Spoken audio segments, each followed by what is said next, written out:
भक्तगणों, आज आपको श्रीमद् भागवत में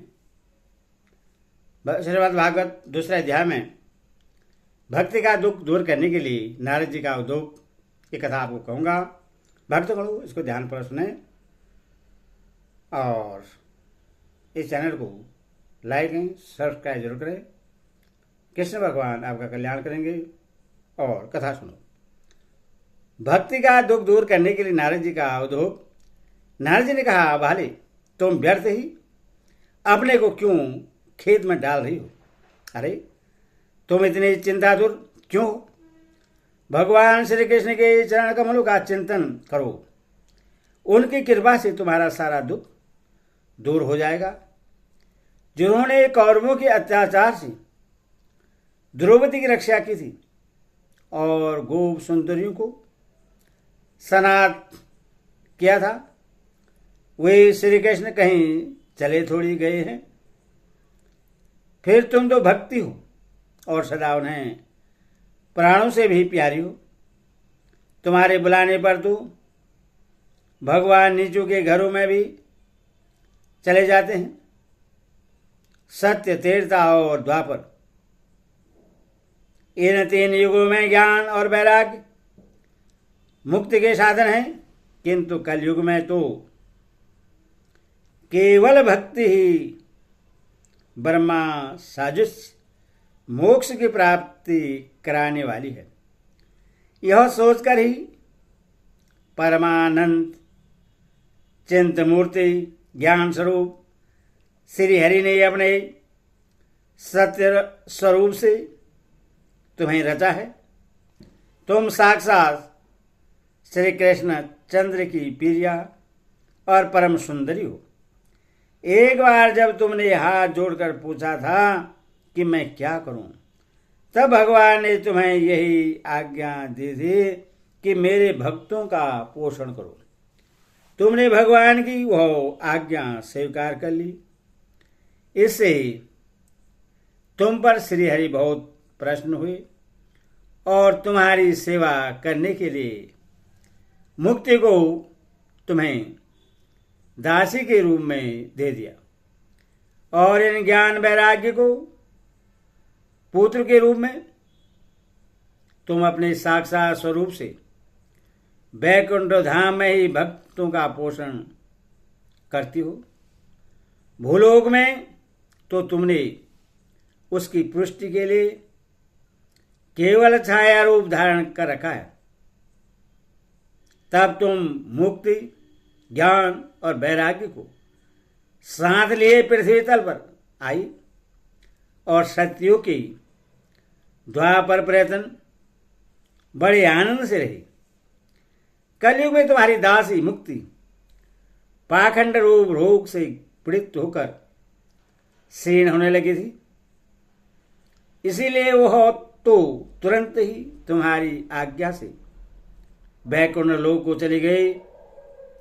इस लोक में भी तुम्हारे स्मरण करने से ही वह आती है और फिर चली जाती है, किंतु इन ज्ञान वैराग्य को तुमने पुत्र मानकर अपने पास ही रख छोड़ा है। फिर भी कलयुग में इनकी उपेक्षा होने के कारण तुम्हारे ये पुत्र उत्साहहीन और वृद्ध हो गए हैं। फिर भी तुम चिंता न करो, मैं इनके नव जीवन का उपाय सोचता हूं। सुमुखी, कली के समान कोई भी युग नहीं है। इस युग में तुम्हें घर घर में प्रत्येक पुरुष के हृदय में स्थापित कर दूंगा। देखो, अन्य सब धर्म को दबाकर और भक्ति विषयक महोत्सवों को आगे रखकर यदि मैंने लोक में तुम्हारा प्रचार न किया तो मैं श्री हरि का दास नहीं। इस कलयुग में जो जीव तुमसे युक्त होंगे वे पापी होने पर भी बेखट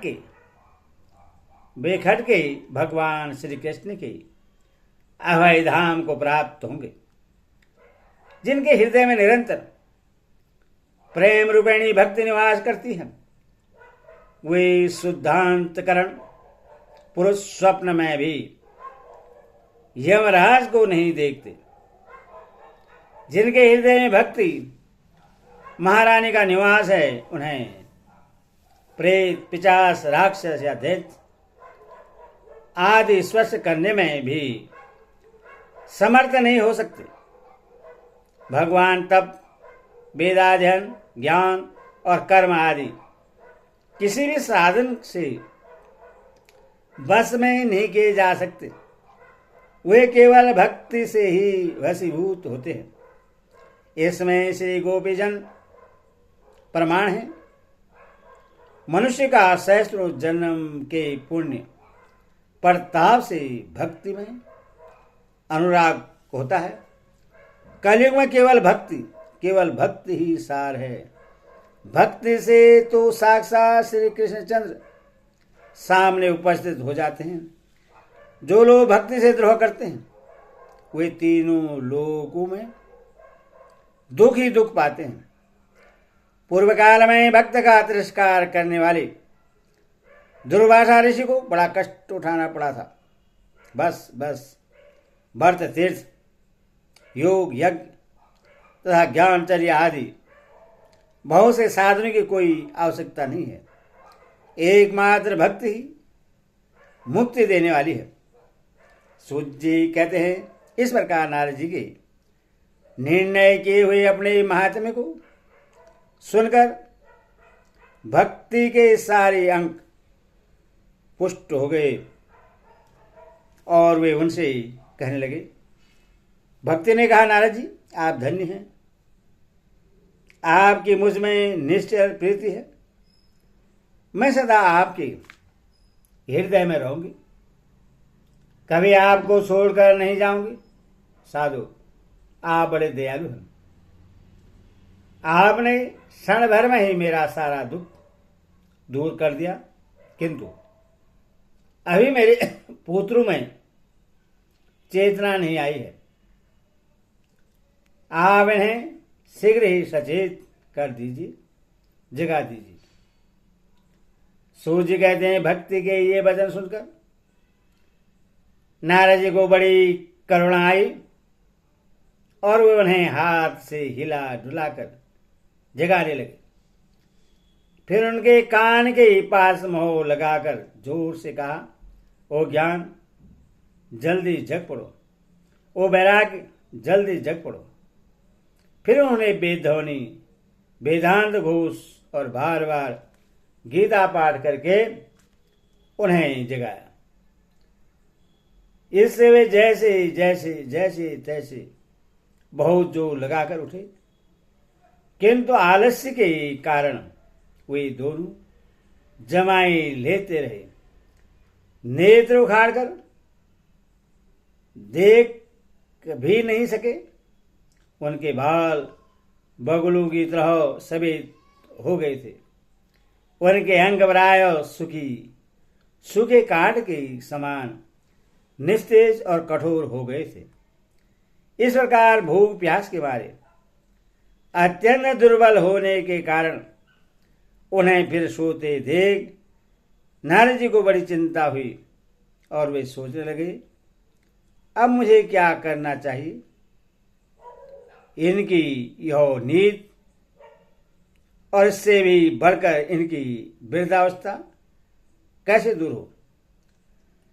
शौनक जी इस प्रकार चिंता करते करते वे भगवान का स्मरण करने लगे।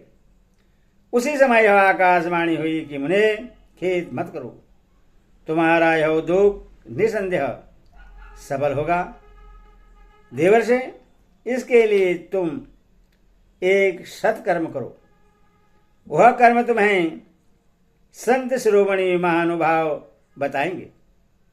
उस सत्कर्म का अनुष्ठान करते ही क्षण भर में उनकी नींद और वृद्धावस्था चली जाएगी तथा समस्त भक्ति का प्रसार होगा। यह आकाशवाणी वहां सभी को साफ साफ सुनाई दी। इससे नारद जी को बड़ा विस्मय हुआ और वे कहने लगे, मुझे तो इसका कुछ आश्रय समझ में नहीं आया। नारद जी बोले, इस आकाशवाणी ने भी गुप्त रूप में ही बात कही है। यह नहीं बताया कि वह कौन सा साधन किया जाए जिससे इनका कार्य सिद्ध हो। वे संत न जाने कहाँ मिलेंगे और किस प्रकार उस साधन को बताएंगे। अब आकाशवाणी ने जो कुछ कहा है उसके अनुसार मुझे क्या करना चाहिए। सोची कहते हैं सौनक जी, तब ज्ञान वैराग्य दोनों को वहीं छोड़कर नारद मुनि वहां से चल पड़े और प्रत्येक तीर्थ में जा जाकर मार्ग में मिलने वाले मुनीश्वरों से वह साधन पूछने लगे। उनकी उस बात को सुनते तो सब थे, किंतु उसके विषय में कोई कुछ भी निश्चय उत्तर न देता। किन्हीं ने उससे असाध्य बतलाया, कोई बोले इसका ठीक ठीक पता लगना ही कठिन है, कोई सुनकर चुप रह गए और कोई तो अपने अवज्ञा होने के भय से बात को टाल टूल कर खिसक गए। त्रिलोकी में महान आश्चर्य हाहाकार मच गया। लोग आपस में कानाफूसी करने लगे। भाई, जब वेद ध्वनि, वेदांत घोष और बार बार गीता पाठ सुनाने पर ही भक्ति, ज्ञान और वैराग्य ये तीनों नहीं जगाए जा सके, तब और कोई उपाय नहीं है। स्वयं योगीराज नारद को भी जिसका ज्ञान नहीं है उससे दूसरे संसारी लोग कैसे बता सकते हैं। इस प्रकार जिन जिन ऋषियों से इसके विषय में पूछा गया, उन्होंने निर्णय करके यही कहा कि यह बात दुस्साध्य ही है। तब नारद जी बहुत चिंतातुर हुए और बद्रीवन में आए। ज्ञान वैराग्य को जगाने के लिए वहां उन्होंने यही निश्चय किया कि मैं तब करूंगा। इसी समय उन्हें अपने सामने करोड़ों सूर्य के समान तेजस्वी सनघादि मुनीश्वर दिखाई दिए। उन्हें देखकर वे मुनिश्रेष्ठ कहने लगे। नारद जी ने कहा, महात्माओं, इस समय बड़े भाग्य से मेरा आप लोगों के साथ समागम हुआ है। आप मुझ पर कृपा करके शीघ्र ही वह साधन बतलाइए। आप सभी लोग बड़े योगी, बुद्धिमान और विद्वान हैं।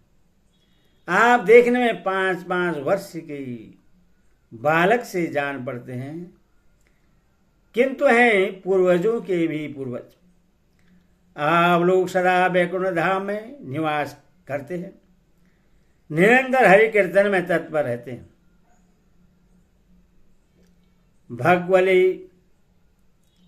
भगवत लीला मृत का रसास्वादन कर सदा उसी में उन्मत्त रहते हैं और एकमात्र भगवत कथा ही आपके जीवन का आधार है। हरि हरि शरणम, भगवान ही हमारे रक्षक हैं। यह वाक्य मंत्र सर्वदा आपके मुख में रहता है। इससे काल प्रेरित वृद्धावस्थाएं भी आपको बाधा नहीं पहुंचाती। पूर्व काल में आपके भक्त मात्र से भगवान विष्णु की द्वारपाल जय और विजय तुरंत पृथ्वी पर गिर गए थे और फिर आपके कृपा से पुनः वैकुंठ लोग पहुंच गए। धन्य हैं, इस समय आपका दर्शन बड़े सौभाग्य से हुआ है। मैं बहुत दीन हूं और आप लोग स्वभाव से दयालु हैं, इसलिए मुझ पर आपको अवश्य कृपा करनी चाहिए। बताइए, आकाशवाणी ने जिसके विषय में कहा है वह कौन सा साधन है और मुझे किस प्रकार उसका अनुष्ठान करना चाहिए। आप इसका विस्तार से वर्णन कीजिए। भक्ति, ज्ञान और वैराग्य को किस प्रकार सुख मिल सकता है और किस तरह उनकी प्रेम पूर्वक सब वर्णों में प्रतिष्ठा की जा सकती है। सनकादि ने कहा, देवर्षि, आप चिंता न करें। मन में प्रश्न हो उनके उद्धार का एक सरल उपाय पहले से ही विद्यमान है। नारद जी, आप धन्य हैं, आप विरक्तों के शिरोमणि हैं, श्री कृष्ण दासों की शाश्वत पथ प्रदर्शक एवं भक्ति योग के भास्कर हैं। आप भक्ति के लिए जो उद्योग कर रहे हैं वह आपके लिए कोई आश्चर्य की बात नहीं समझनी चाहिए। भगवान के भक्ति के लिए तो भक्ति की सम्यक स्थापना करना सदा उचित ही है। ऋषियों ने संसार में अनेकों मार्ग प्रकट किए हैं, किंतु वे सभी कष्ट साध्य हैं और परिणाम प्राय स्वर्ग की ही प्राप्ति कराने वाले हैं। अभी तक भगवान की प्राप्ति कराने वाला मार्ग तो लुप्त ही रहा है। उसका उपदेश करने वाला पुरुष प्राय भाग्य से ही मिलता है। आपको आकाशवाणी ने जिस सत्कर्म का संकेत किया है उससे हम बतलाते हैं, आप प्रश्न और समाहित होकर सुनिए। नारद जी, द्रव्य यज्ञ, तपोयज्ञ, योग यज्ञ और स्वाध्याय रूप ज्ञान यज्ञ, ये सब तो स्वर्ग आदि की प्राप्ति कराने वाले कर्म की ही ओर संकेत करते हैं। पंडितों ने ज्ञान यज्ञ को ही सत्कर्म मुक्तिदायक कर्म का सूचक माना है। वह श्रीमद् भागवत का पारायण है, जिसका ज्ञान शुक्रादि महानुभावों ने किया है। उसके बाद सुनने से ही भक्ति, ज्ञान और वैराग्य को बड़ा बल मिलेगा। इससे ज्ञान वैराग्य का कष्ट मिट जाएगा और भक्ति को आनंद मिलेगा।